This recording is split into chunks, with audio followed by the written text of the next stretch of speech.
आप सभी को नमस्कार, प्रणाम, जय श्री राम। भाइयों, मैंने आप सभी को कल श्रीमद् भगवद गीता के अध्याय 2 के श्लोक 47वां के बारे में विस्तृत रूप से वर्णन किया। मैंने बताया था कि 4 स्टेज होती हैं, 1, 2, 3, 4। मैं 4th तक पहुंच गया था। आई मीन टू से कमल कीचड़ में रहते हुए भी कीचड़ और पानी से अलग रहता है।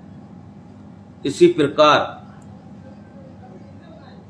व्यक्ति को दुनिया में रहते हुए दुनिया से अलग रहने का प्रयास करना चाहिए। इसको बोलते हैं अनअफेक्टेड कंसिस्टेंट एक्शन। ये है मुख्य विषय जो हमें आज समझना है। अब अगले श्लोक को थोड़ा जोड़ना पड़ेगा इसमें, दूसरे अध्याय के 48वें श्लोक को। उसमें भगवान कृष्ण क्या कह रहे हैं? सिद्धा सिद्धयो समो भूतवा समत्व योग उच्चते। यहां क्या कहते हैं? सिद्धया सिद्धयो समो भूतवा, सिद्धि और असिद्धि सफलता मिले। सिद्धि मतलब सफलता, असिद्धि मतलब असफलता। सफलता नहीं मिली, समो भूतवा, समान परिस्थिति रहेगी। समान परिस्थिति से एक्शन लेता रहेगा कोई भी व्यक्ति, जो उनके अनुसार जो वो बता रहे हैं। डिस्टर्ब हो या न हो, इसको क्या बोलते हैं? Unaffected consistent action. बड़ा ही गहरा श्लोक है, यंग जनरेशन के लिए बहुत महत्वपूर्ण है। बहुत जल्दी हताश और निराश हो जाती है।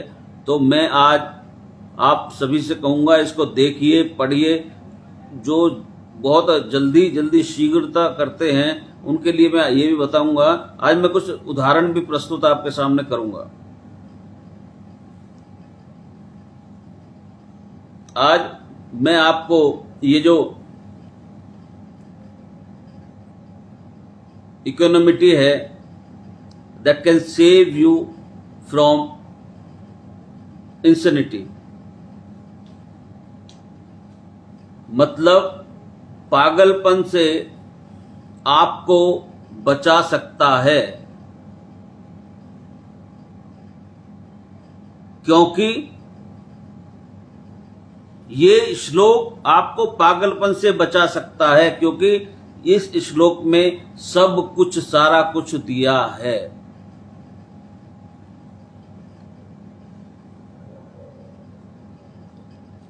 जीवन किस प्रकार जीना है,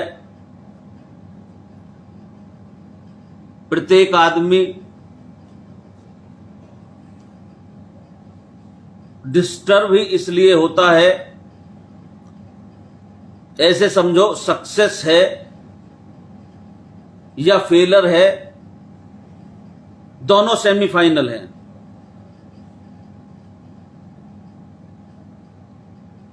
जीवन में सक्सेस आए या फेलियर आए, दोनों को सेमीफाइनल समझिए।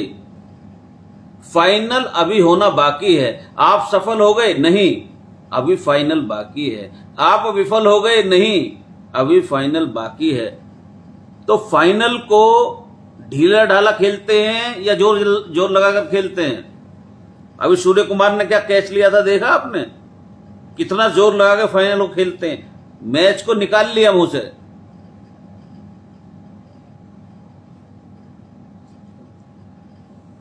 जोर लगा के खेलते हैं या पूरी जान के साथ खेलते हैं? अनडाउटली पूरी जान डाल के हम फाइनल खेलते हैं। सक्सेस आया फाइनल में, फिर भी फाइनल अभी बाकी है। पूरी जान लगाना अभी बाकी है। फेलियर आया, फाइनल अभी बाकी है। पूरी जान डालनी बाकी है।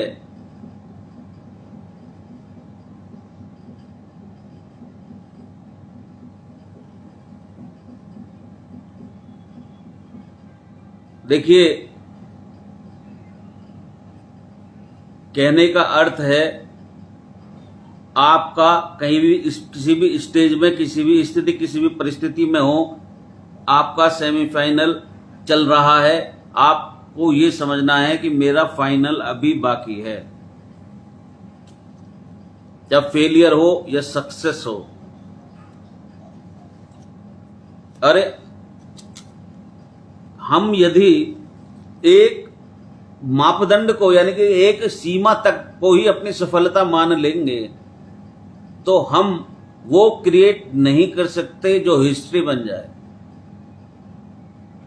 केवल जीवन जीना, भोजन करना, खाना, बच्चों को पालना, ये सब करना, ये पूरी दुनिया कर रही है। 100 में से 100 आए तब भी क्या बोलो, फाइनल अभी बाकी है, पूरी जान लगाना अभी बाकी है। तो कृष्ण समझा रहे हैं ये है एफर्ट को फोकस करना, एफर्ट को फोकस करना, क्योंकि कंडीशन आपके हाथ में है ही नहीं। आपका एक्शन आपके हाथ में है, और कितना।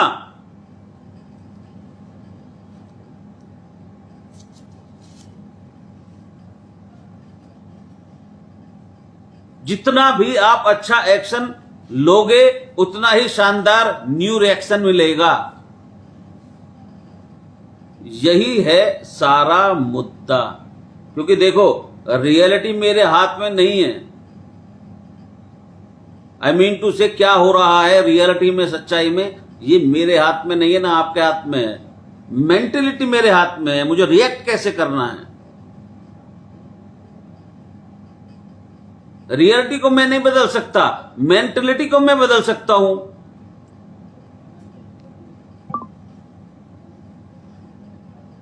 जितनी अच्छी मेंटेलिटी होगी उतनी ही अच्छी न्यू पॉसिबिलिटी होगी। अगर मेंटेलिटी भी खराब है और रियलिटी भी खराब है तो पॉसिबिलिटी 100% खराब ही होगी। यही कृष्ण भगवान समझा रहे हैं, यही भगवान कृष्ण समझा रहे हैं। कर्म करोगे, हो सकता है फल खराब मिले, हो सकता है फल अच्छा मिले, पर अगर कर्म करोगे ही नहीं तो पक्का हो गया फल नहीं मिलेगा। यह है दूसरे अध्याय के 47वें श्लोक का फल।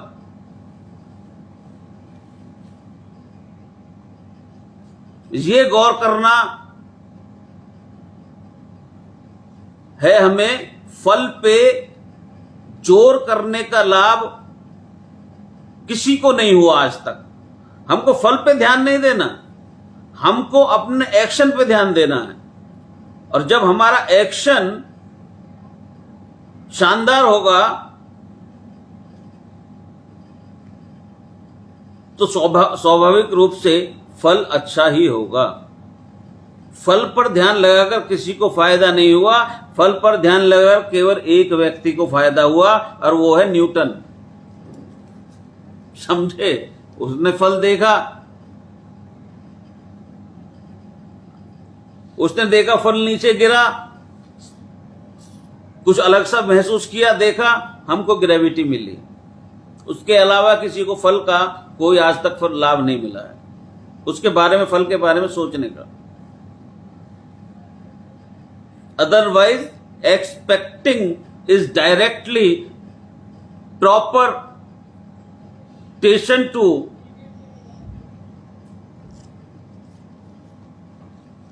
फ्रस्ट्रेशन। जितनी एक्सेप्टेशन रिजल्ट की उतनी ज्यादा फ्रस्ट्रेशन, क्योंकि रिजल्ट मेरे हिसाब से नहीं मिलता है भैया, क्योंकि वो मेरे हाथ में है ही नहीं। कंडीशन नहीं है, एक्शन मेरे हाथ में है। इसलिए आप देखते हैं अफेक्टेड और अनअफेक्टेड कंसिस्टेंसी में यही फर्क है।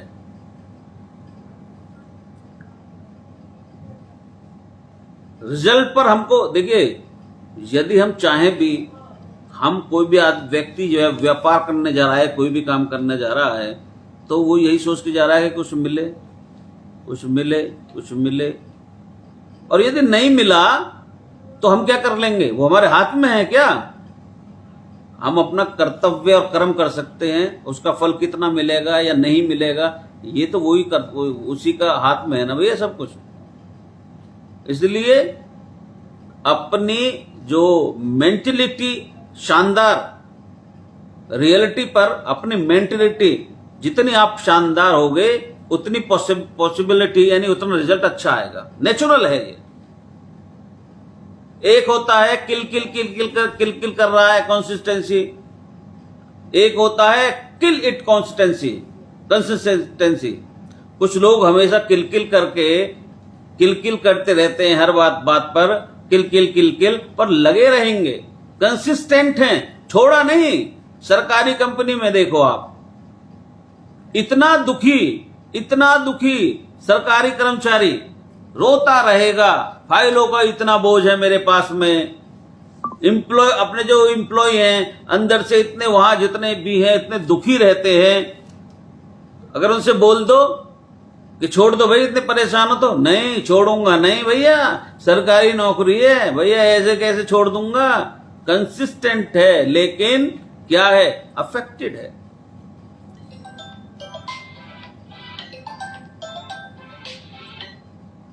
तो कहने का अर्थ है जितने भी जो ज्यादातर एम्प्लॉय आपको ऐसे ही मिलेंगे, वो कभी खुश मिलते ही नहीं है कंपनी में, लेकिन फिर भी लगे रहते हैं। यही है श्लोक, सिद्ध्या सिद्धयो, सिद्धि असिद्धि, सिद्धि हो या असिद्धि हो, सफलता हो असफलता हो, बस जिस दिन ये समझ में हमें बात आ गई, आप 100 आउट ऑफ 100 हम पा जाएंगे। बुद्धिस्ट जो हैं वो ये समझते हैं कि यदि किसी की मृत्यु हो गई तो वो एक बड़े चक्र का छोटा हिस्सा है, वो बड़ी से बड़ी चीज से भी कभी डिस्टर्ब नहीं होते हैं। ये है यूपीएससी, जिसको मैंने पहले कल आपको बताया था, यानी अनअफेक्टेड पीसफुल कंसिस्टेंट एक्शन। एक बार और इसको रिपीट करते हैं,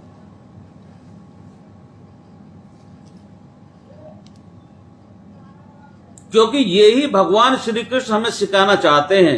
अनअफेक्टेड पीसफुल कंसिस्टेंट एक्शन, बाहर से अनअफेक्टेड, अंदर से पीसफुल शांति, and then consistent with action, अपने काम पर लगातार लगे रहो। अब देखिए, अब मैं उदाहरण आपको एक दो देता हूं, उनके माध्यम से समझाने का प्रयास करता हूं। अब आप माता शबरी का उदाहरण लीजिए, कितना अद्भुत और कितना शिक्षाप्रद ज्ञान है। आप कहेंगे कैसे?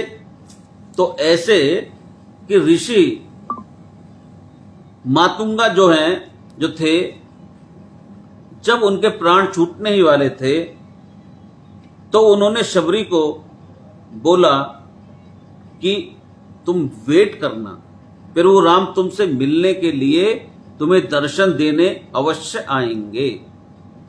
शबरी बोली ठीक है, शबरी बोली ठीक है, मैं तैयारी करती हूं। वो ये नहीं पूछा उसने कब दर्शन होंगे, कब आएंगे, किस डेट को आएंगे। वो जो ऋषि थे वो कुछ बता के नहीं गए, कोई टाइम देकर नहीं गए, महीना साल कुछ भी नहीं बताया। शबरी 4 चीजें रोज करती थी। रास्ता जो उनका रास्ता था, प्रॉपर रास्ता वो जो था, उसको रोजाना धोती थी, फिर उस पर फूल बिछाती थी और फूल बिछाने के बाद में गुलाब वगैरह के पत्ते डालती थी उस पर और आरती की थाली तैयार करती थी। 3 काम हो गए। और उनके लिए भोजन, फल इत्यादि तैयार करके रखती कि आज मेरे प्रभु श्री राम आएंगे, आज मेरे प्रभु श्री राम आएंगे, आज मेरे प्रभु श्री राम आएंगे। 1 साल, 2 साल, 3 साल, 4 साल रोजाना सड़क धोती, फूल बिछाती, आरती की थाली लगाती, फल इत्यादि रखकर के ये 4 काम उसको रोज करने। इसको क्या बोलते हैं? अनअफेक्टेड। नहीं आए या आए कोई बात नहीं, विद या विदाउट कोई बात नहीं। ये क्या है? Unaffected, peaceful, consistent action. और वो ही अनअफेक्टेड, पीसफुल, कंसिस्टेंट एक्शन 40 साल के बाद अचानक माता शबरी को 2 व्यक्ति दूर से आते हुए दिखाई दिए। उस दिन शबरी ने देखा और वो उछल पड़ी खुशी के मारे।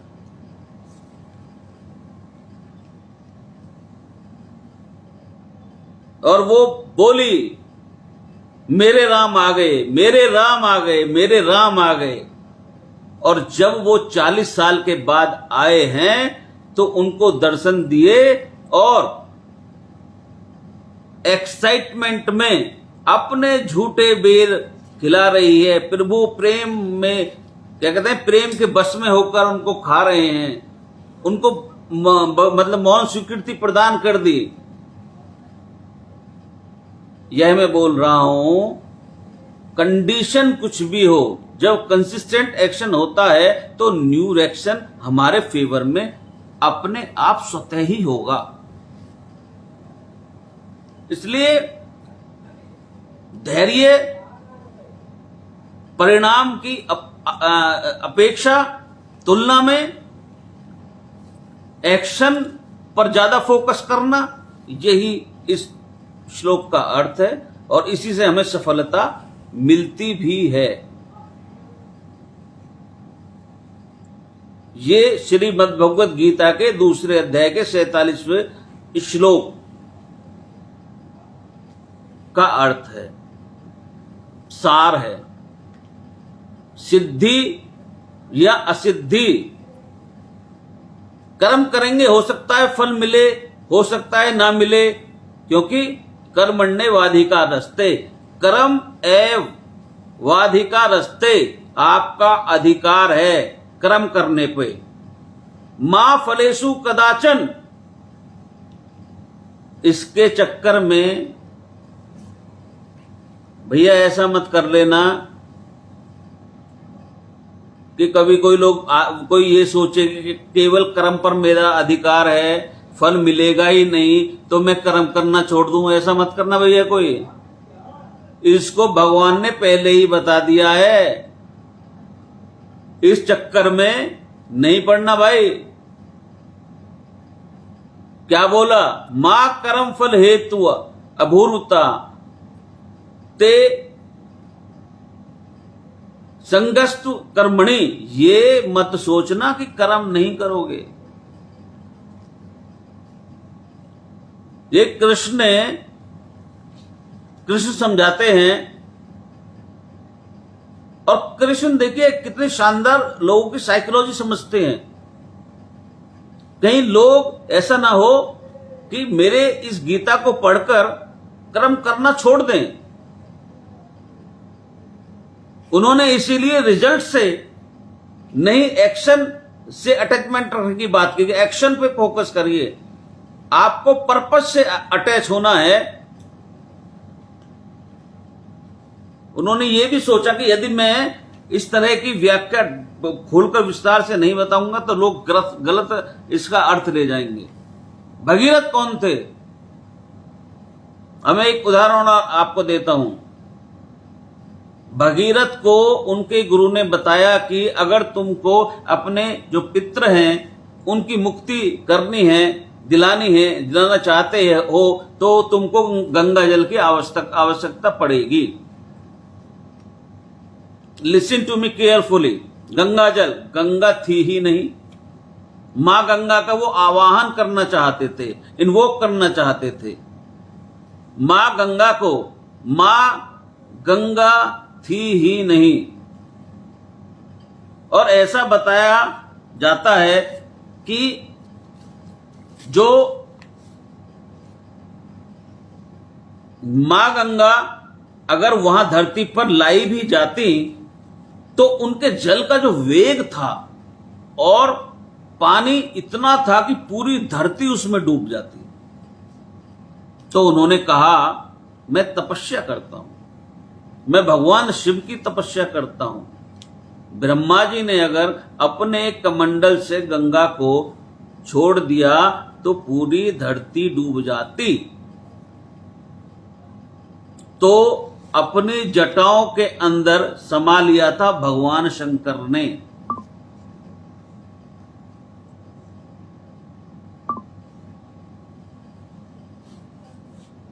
लेकिन यह हुआ कैसे? भगीरथ ने कई महीनों, सालों साल तपस्या करी, खूब तपस्या करी, पर शिव जी नहीं आए। इसको क्या बोलते हैं?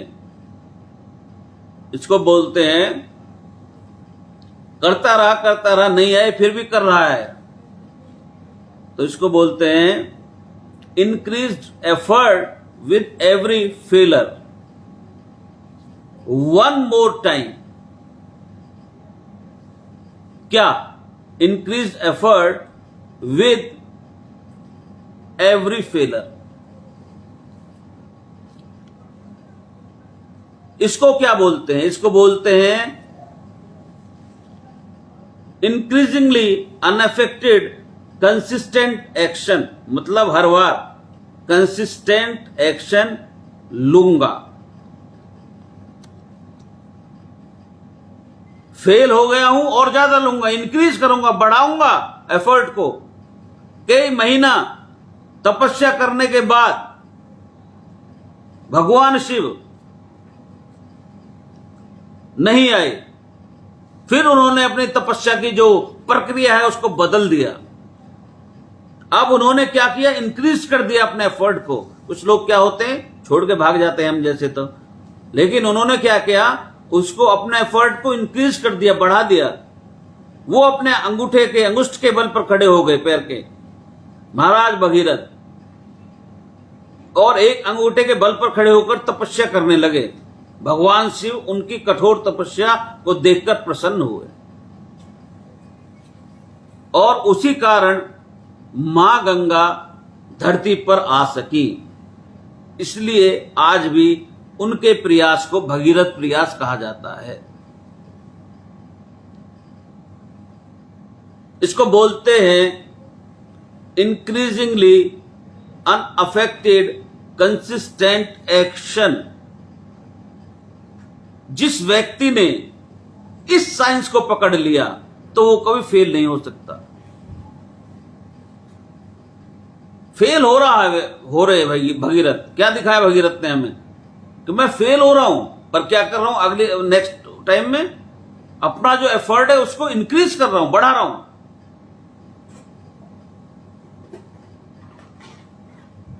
जितने भी लोग, जितने भी संत महात्मा जो भी थे, क्या वो भगवान की तपस्या करते थे? तो क्या उन्हें ये पता होता था कि मुझे भगवान मिलेंगे या नहीं मिलेंगे? परंतु वो तपस्या के नए नए तरीके भगवान को मजबूर करते थे आने के लिए। तो मैंने जो भी कल और आज का विषय बताया आपको, हमको अनअफेक्टेड कंसिस्टेंट एक्शन, इस पर ध्यान देना ये ही महत्वपूर्ण है। यानी कि बाहर क्या हो रहा है हमें उससे कोई इफेक्ट नहीं होना, अंदर शांति होनी चाहिए और हमको अपना कर्म करना है। हमें फल पर फोकस नहीं करना, हमको अपने एक्शन पर फोकस करना है। अपने उद्देश्य पर फोकस करना है। जब हम उद्देश्य पर फोकस करेंगे तो हमारा एक्शन ऑटोमेटिकली हम बढ़ाएंगे। भगीरथ ने अपने उद्देश्य पर्पज को पर फोकस किया तो उन्होंने अपने एक्शन को इंक्रीज किया, बढ़ाया, न कि घटाया। अभी रह गया भैया बहुत कुछ इसमें बताने के लिए, कल और मैं आपको इसके विषय में बताऊंगा, क्योंकि ऐसा है, ये मैंने जो कुछ बताया, पहली बात तो मैं आपको फिर एक बार रिमाइंड करा दूं, एक बार से आपके समझ में नहीं आएगा। इसको आप डाउनलोड कर लीजिएगा, दोनों वीडियो, तीनों, 4 दिन में 2 दिन और इसको ढंग से सुनना, पढ़ना और ढंग से समझने का प्रयास करना। ऐसे समझ में नहीं आएगा ये, क्योंकि ये श्लोक श्रीमद् भगवत गीता का सबसे महत्वपूर्ण, सबसे इंपॉर्टेंट, और गीता को बना भगवान श्री कृष्ण केवल इसी चीज के लिए कि कर्म करो फल की इच्छा न करो, इसके लिए ही पूरी गीता अर्जुन को सुनाई थी।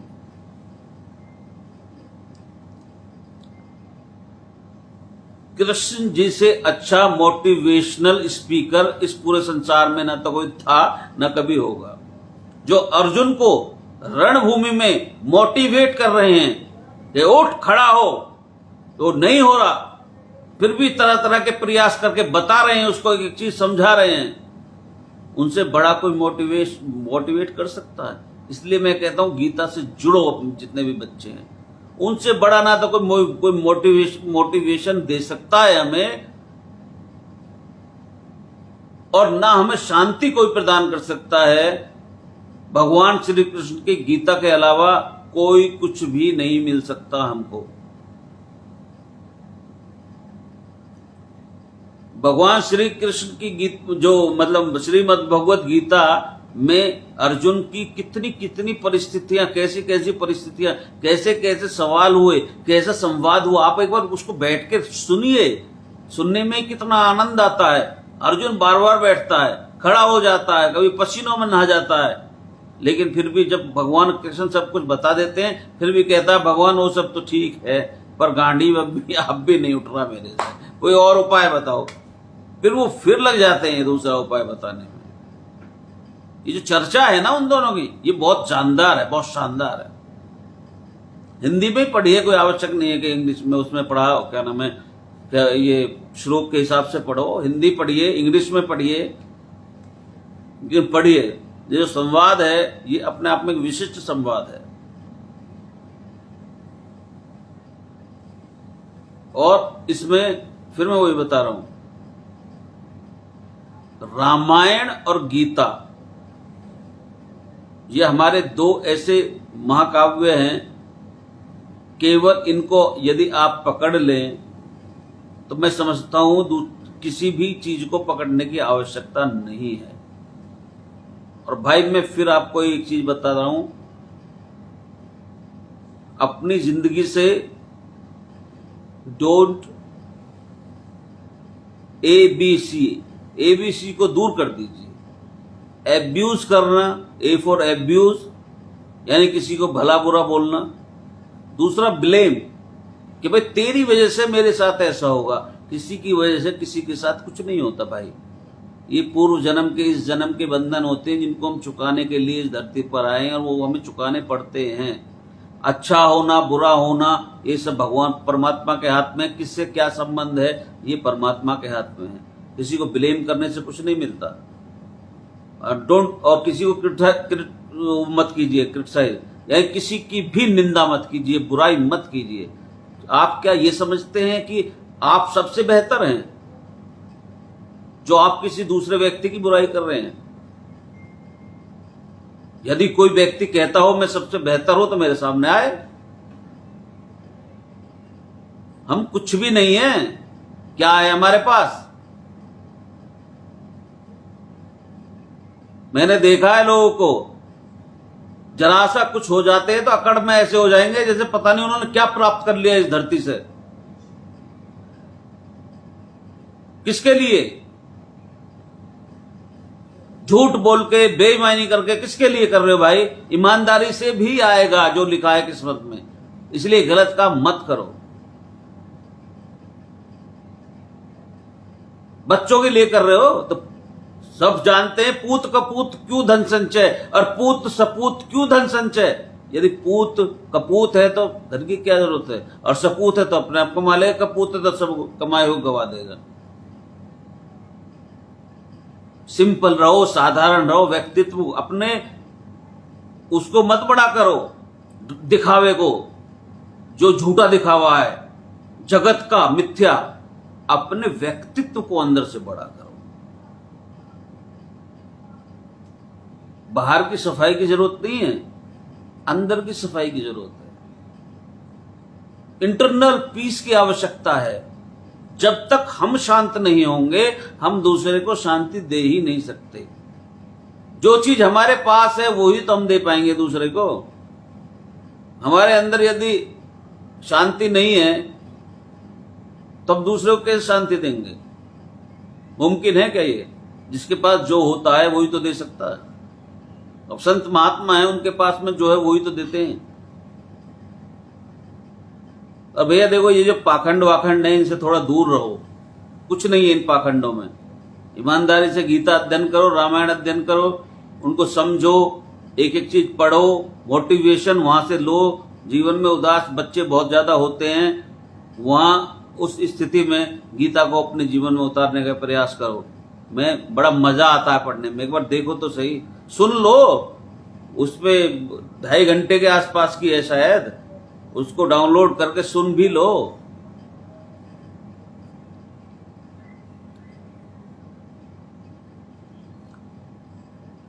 किसी की निंदा मत करो भाई, किसी को ब्लेम मत करो, किसी को बुरा मत बोलो। क्योंकि सब मंदा किसे न आखिए, मोह से बुरा न कोय। किसी को, किसी भी व्यक्ति को बुरा मत समझिए। ये समझिए कि मैं सबसे ज्यादा बुरा यदि कोई है तो मैं हूं, और ये वास्तविकता है। कभी बैठ के चिंतन कीजिए 10 मिनट अपने बारे में, जब पता लग जाएगा सभी को।